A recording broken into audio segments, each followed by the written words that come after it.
How's it going? I'm Brandon Lee and I'm about to talk to you about some of my favorite videos from DJI's SkyPixel contest. This was the 9th annual SkyPixel and they chose me this year as one of their judges. And this year they're giving away a total prize package that's worth over $200,000. If you want to know more about how to enter this contest, the link will be in the description of this video. Otherwise, I'm just going to go through some of my favorite videos and talk to you about why I like them.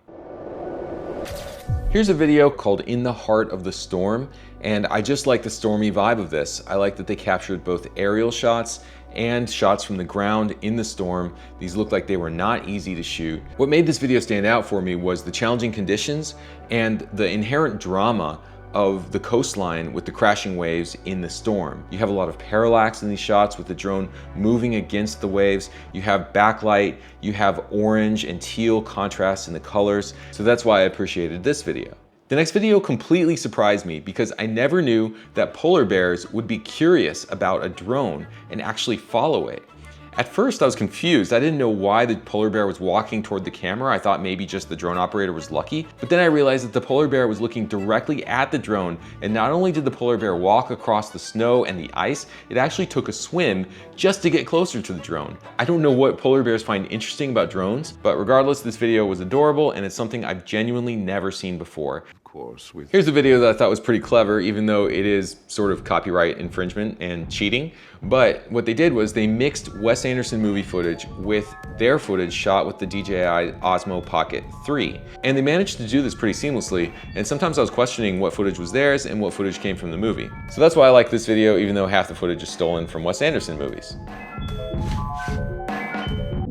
Here's a really quick little video called Transcendental. It's just one shot, but I think the concept is so clever. From what I can tell, this is an aerial view of a palm plantation mixed in with a swimming pool, mixed in with maybe some street art. I like the contrast of the colors, the textures, and it was just a really clever way to make a unique looking image. Timelabpro made a video called Sea Unicorn about narwhals, which are whales that live in the Arctic. Timelabpro is an amazing drone team. If you haven't seen their videos about Hong Kong and Istanbul, you're really missing out. Anyway, this video was no different. They did their signature long lens HDR look, and it's incredible the amount of detail that they brought out of the Arctic seas. It was just fascinating to sit back and watch these ultra clear, perfectly graded shots of Arctic marine life.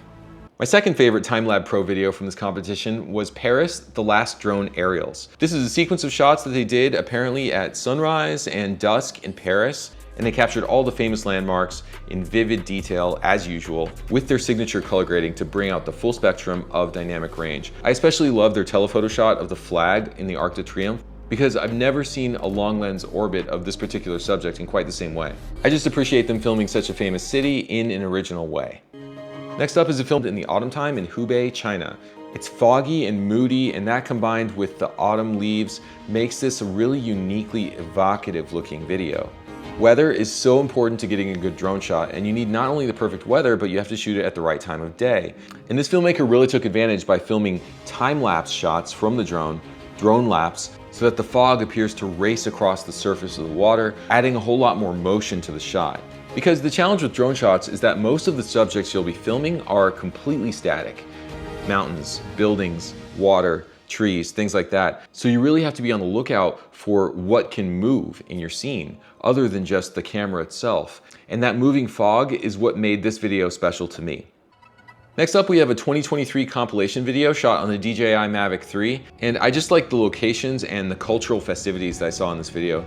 There's some really unique parts of China on display here. I don't even know where the filmmaker was for most of these shots, and also I've never seen some of these festivals. Just really culturally interesting subjects, and that's why I chose to feature it. All right, next up is a video called The Shape of the Wind, and this is another one of those videos that I chose because it just looked really challenging to shoot, and I feel like that challenge paid off with unique imagery. The shots in the desert during the storm looked amazing with all the backlight coming through the desert rain. The wild horses galloping through the water, that must have been so hard to shoot. There's a desert scene with the sand blowing. There's a glacier scene that apparently was shot while hiking. And then there's some incredible mountain peaks shot right at the level of the clouds. So with this video, I was once again just impressed by how the filmmaker took advantage of the challenging weather conditions. Next up is a video that was in Chinese, and unfortunately I can't pronounce the name, but what I liked about this video was that it showed some of the ancient temples in China that I find really fascinating, and also some of the other more remote rocky locations that I haven't seen before. So basically what I just appreciated was seeing some new parts of China that I wasn't familiar with. And the shot of the flock of goats was epic because they used a long lens and they captured the shape of the herd so well. And I also appreciated the shot following the geese low over the water. I hope he didn't scare the geese too much, but the shot does look really cool because the camera is so low and so close. And that's one of my favorite techniques actually for shooting subjects in motion. I use a wide lens, I get in close, and I go low, and that makes the action seem extra fast and exciting.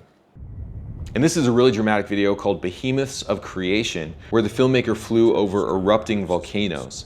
And at this point, I've actually seen a lot of erupting volcano videos, so it's not a completely new subject to me, but I did see some shots here that I hadn't quite seen before, especially the shots looking directly down into the volcano while it's erupting. I'm sure that was pretty dangerous for the drone, and it makes for a great shot. Okay, those are some of my favorite videos from the DJI SkyPixel contest. You can still enter, it is still open for entries, so check the link in the description of this video. It will tell you more, and you can find out how you can enter your best work. Otherwise, please click like, subscribe, and I will see you in the next one.